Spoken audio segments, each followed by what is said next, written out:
तो good morning. Previous class में हमने पढ़ा था टाइम और स्पेस स्विचिंग। हमने पहले स्पेस स्विचिंग की थी जिसमें मेनली आपका क्रॉस बार स्विचेस यूज़ होते हैं।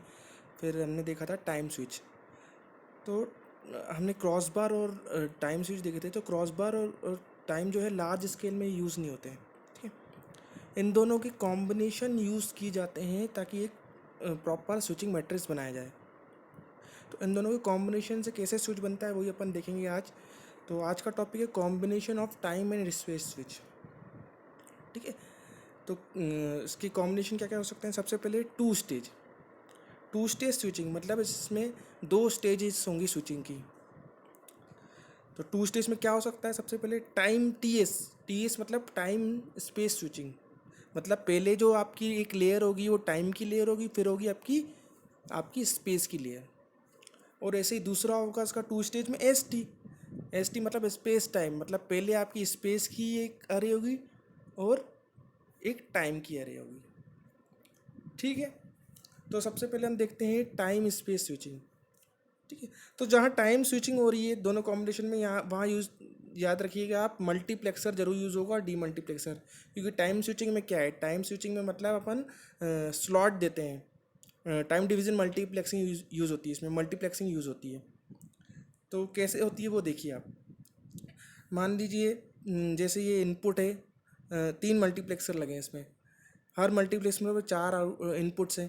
ठीक है, तो पहले मल्टीप्लेक्सर में पहला ये मल्टीप्लेक्सर 1 2 3। तो फर्स्ट मल्टीप्लेक्सर में मैंने इनपुट मान लिए कितने आ रहे, I1 वन और वन का पहला, ये वन का दूसरा, वन का तीसरा, वन का चौथा। ऐसे ही दूसरे का पहला, दूसरे का दूसरा, दूसरे का तीसरा, दूसरे का चौथा।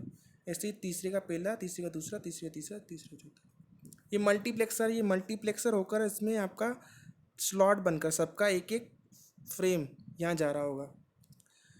ये आपका टाइम की अरे है ना। मैंने बताया था आपको कल कि टाइम स्विचिंग को टाइम स्लॉट इंटरचेंजर भी कहा जाता है ना। सिंपली जो टाइम स्विचिंग में जो स्विचिंग हो रही है वो TSI टाइम स्लॉट इंटरचेंजर का ही काम है।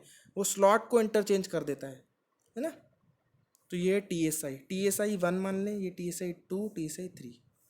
ये पहले का TSI मतलब टाइम स्लॉट इंटरचेंज, और इधर है आपका 3x3 स्पेस मैट्रिक्स।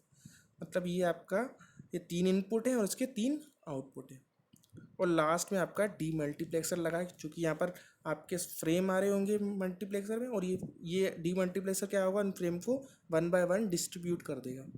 ठीक है, तो इधर इधर मान लीजिए आउटपुट है, तो आउटपुट का ये डी मल्टीप्लेक्सर 1 2 3। तो आउटपुट क्या होगा, ओ 1 1। पहले मल्टीप्लेक्सर है 1 1 1 2 1 3 1 4। ऐसे ही दूसरे का 2 1 2 3 2 2 2 3 2 4 एंड सो ऑन।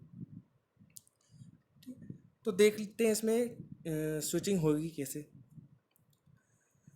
मान लो आपको ये I12 इनपुट 1 2 है ना, इसको बात करनी है आउटपुट 2 3 से।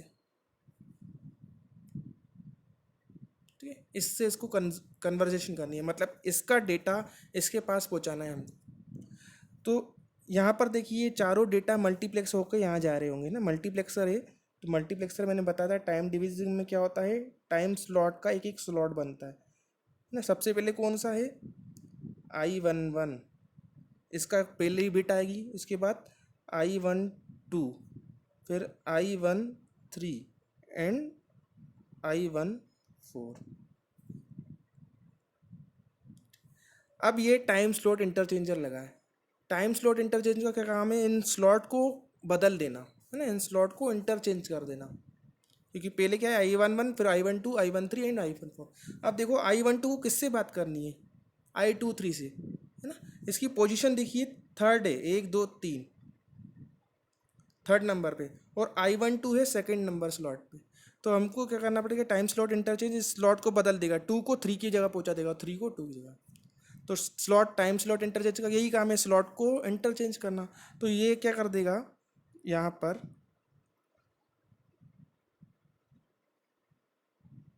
ये पहले की पोजीशन सेम की सेम रहेगी, I11। सेकंड पे आ जाएगा आपका I13।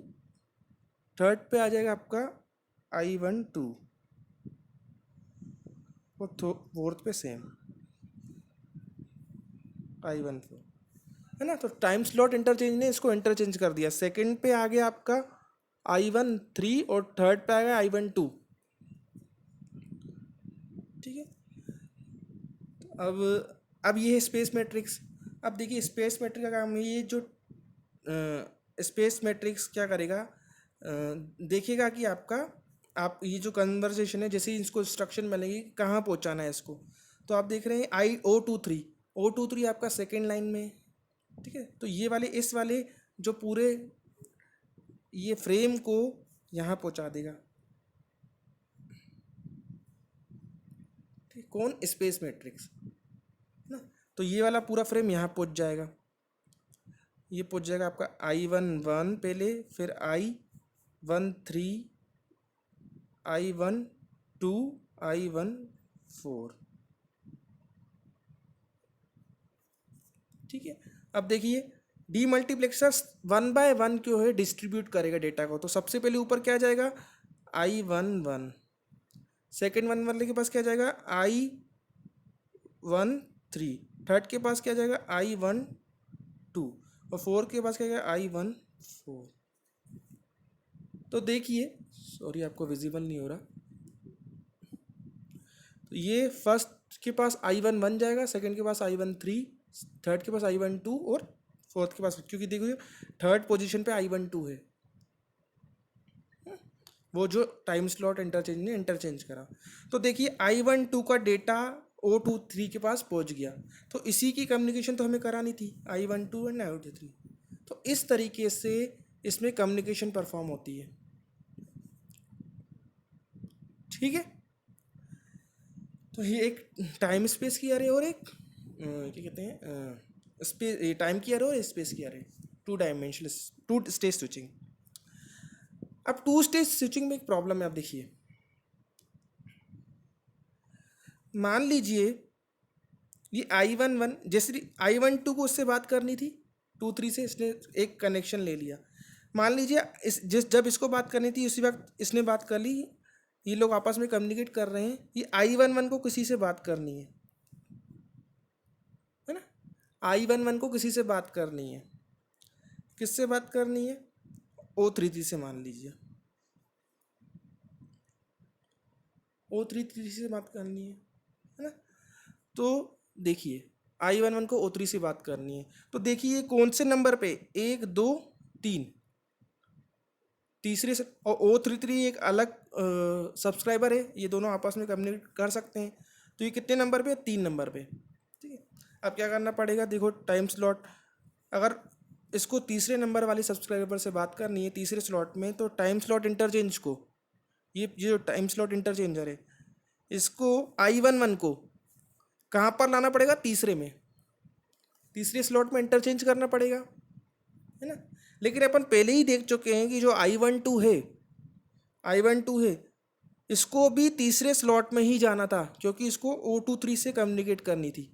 ये भी तीसरे नंबर पर था, 1 2 3, इसको भी तीसरे स्लॉट पे जाना था। ठीक है। तो ऐसे केस में क्या होगा कि जो आपका I11 है, ये कम्युनिकेट O23 से नहीं कर पाएगा, क्योंकि ये जो लिंक है अवेलेबल ही नहीं रहेगी। इस चीज़ को बोलते हैं अपन ब्लॉकिंग। ब्लॉकिंग मतलब जब स्विचिंग जो ऑफिस है,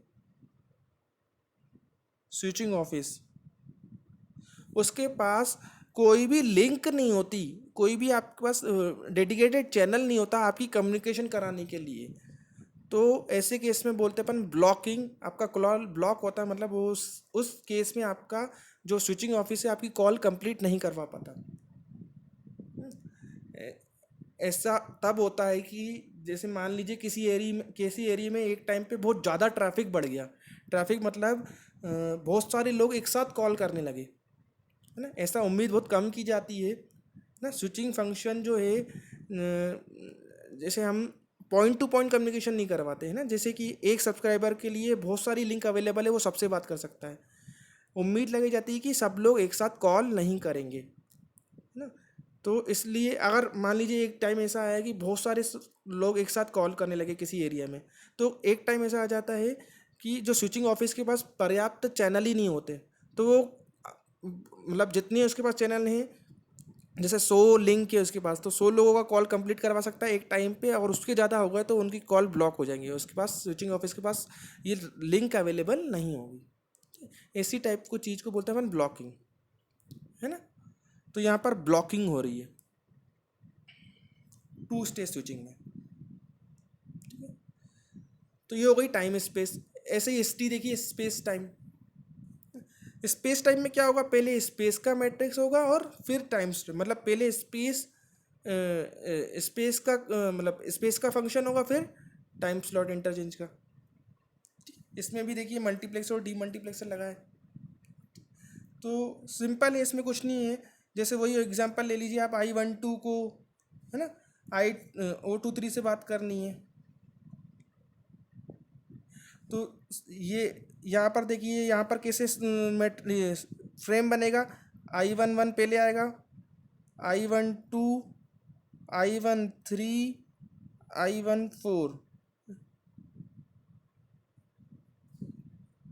ठीक है। अब स्पेस, स्पेस देखेगा इसको, किसको, सेकंड O2, है ना, दूसरी लाइन से कम्युनिकेट करना है, तो स्पेस वाला जो इस वाले डेटा को सेकंड वाली लाइन में भेज देगा, है ना। तो ये ऐसा का ऐसा यहीं पहुंच जाएगा।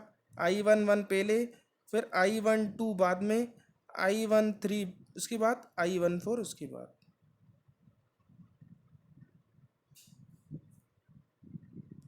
अब TSI क्या करेगा, वही TSI देखेगा कि इसको तीसरे नंबर वाले पे स्लॉट पे जाना है, तीसरे पे, है ना, तो ये दूसरे और तीसरे को इंटरचेंज कर देगा, है ना।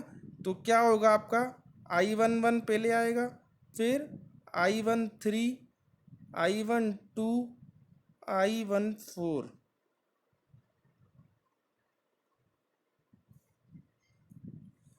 अब जब डी मल्टीप्लेक्सर, सॉरी इधर डी मैक्स नहीं लिखा मैंने,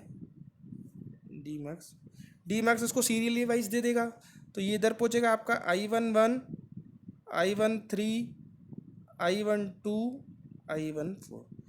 देखिए I12 का डेटा किसके पास जा रहा है, O23 के पास, इसी को कम्युनिकेट करनी थी। इस केस में भी वही प्रॉब्लम आएगी कि आपकी ब्लॉकिंग होगी, जब आपका एक टाइम स्लॉट इंटरचेंज के पास दो ऐसे आ गए जिसको, जैसे I11 को अगेन O33 से बात करनी है, ठीक है, तो यहाँ पर ब्लॉकिंग होगी, ठीक है। तो इस इसकी प्रॉब्लम दूर करने के लिए हम 3 स्टेज स्विचिंग यूज़ करते हैं।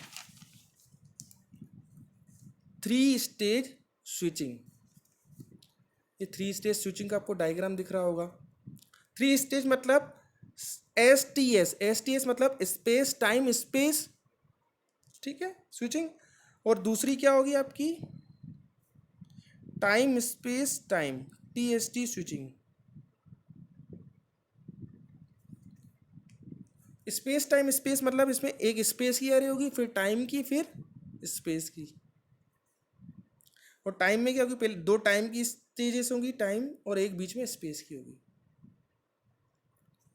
तो देखिए ये फंक्शन कैसे करेगा, आप देखिए, हम सेम एग्जांपल लेंगे, इसमें देखते हैं वो ब्लॉकिंग हो रही है कि नहीं। I12 बात करना चाह रहा है किससे, O23 से, ठीक है।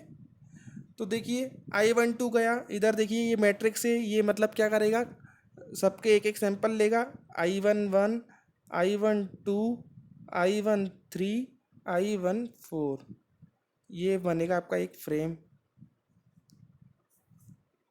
अब देखिए O23 से बात करनी है, टू सेकेंड लाइन पे ही ये, तो ये इसको सेकेंड लाइन पे भेज देगा, स्पेस मैट्रिक्स, ठीक है। यहाँ पर ये ऐसा का ऐसा पहुँच गया। अब देखिए टाइम स्लॉट इधर लगा है, एक टाइम स्लॉट लगा है, टाइम स्लॉट देखिएगा इसको, भैया कहाँ पर जाना है, तीसरे स्लॉट पे जाना है, तीसरे, 1 2 3। तो इसको क्या कर देगा, ये 2 और 3 को इंटर चेंज। तो इधर क्या मिलेगा आपको आउटपुट, इसके बाद I11, इधर पहले आ जाएगा I13, I12, I14, है ना, इंटरचेंज होगा ये दोनों। अब स्पेस मैट्रिक देखिएगा, इसको सेकंड पे ही जाना है तो ये यहीं का यहीं कनेक्ट कर देगा। ठीक है, तो देखिए हमको आउटपुट क्या मिलेगा फिर, इसके पास वही I11, इसके पास I13, I12 यहाँ पहुँच जाएगा, मतलब कम्युनिकेशन हो रहा है। अब प्रॉब्लम कहाँ आ रही थी, जब I11 O33 से बात करना चाह रहा था, है ना, तो I11 O3 से बात करना चाह रहा था, तो आप देखिए जब I12 को, है ना, I12 को किसके, इस वाले टाइम स्लॉट के पास भेजा गया है ना, जिसने टाइम स्लॉट को पहले से ही इंटरचेंज कर दिया, तो ये वाला टाइम स्लॉट तो पहले से यूज़ हो चुका है ना। तो क्या करें अपन, I11 को ये वाला फ्रेम है इसके पास भी भेज दें, इस वाले टाइम स्लॉट के पास, पहले वाले। अब ये वाला टाइम स्लॉट क्या करेगा आपको, क्योंकि I11 को कहाँ भेजना है अपन को, तीसरे स्लॉट पे, तो ये I11 को तीसरे वाले में पास भेज देगा, इस वाले पास डेटा भेजा, तो इधर क्या होगा आपका, I13 पहले आ जाएगा, I12 बाद में आ जाएगा, इसके बाद I11 आ जाएगा तीसरे स्लॉट में, और इधर आ जाएगा आपका I14। ये इसका काम है, इस वाले टाइम स्लॉट का। अब स्पेस क्या करेगा, स्पेस लिखा कि O33, मतलब तीसरी लाइन पे जाना है इसको, तो इस वाले डेटा को कहाँ भेज देगा, ये तीसरे वाले डेटा।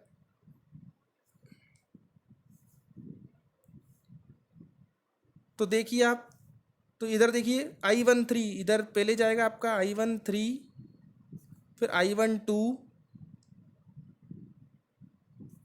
फिर I11, इसके पास पहुंच रहा है आपका I11, तो O33 के पास I11 पहुंच गया। ठीक है, यही दिक्कत हो रही थी आपकी टू स्टेज टाइम स्विचिंग में, कि भाई एक बार अगर टाइम स्लॉट बिजी हो गया तो वो दूसरे के लिए यूज़ नहीं हो सकता, लेकिन इसमें हमारे पास 3 टाइम स्लॉट एक्स्ट्रा हैं, तो हम इसको अवेलेबल करा सकते हैं, इसमें ब्लॉकिंग नहीं होगी। तो ये होता है 3 stage switching, space time space.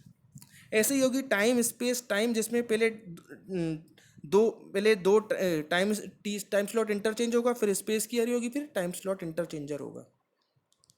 तो आपके लिए एक होमवर्क है कि ये वाला 3 स्टेज मैट्रिक्स, टाइम पहले टाइम की एरे, फिर स्पेस, फिर टाइम की एरे, वो आप बना के देखिए और कम्युनिकेशन करा के देखिए कि नहीं, 2 सब्सक्राइबर के बीच, तो कैसे होगी। ठीक है, थैंक यू।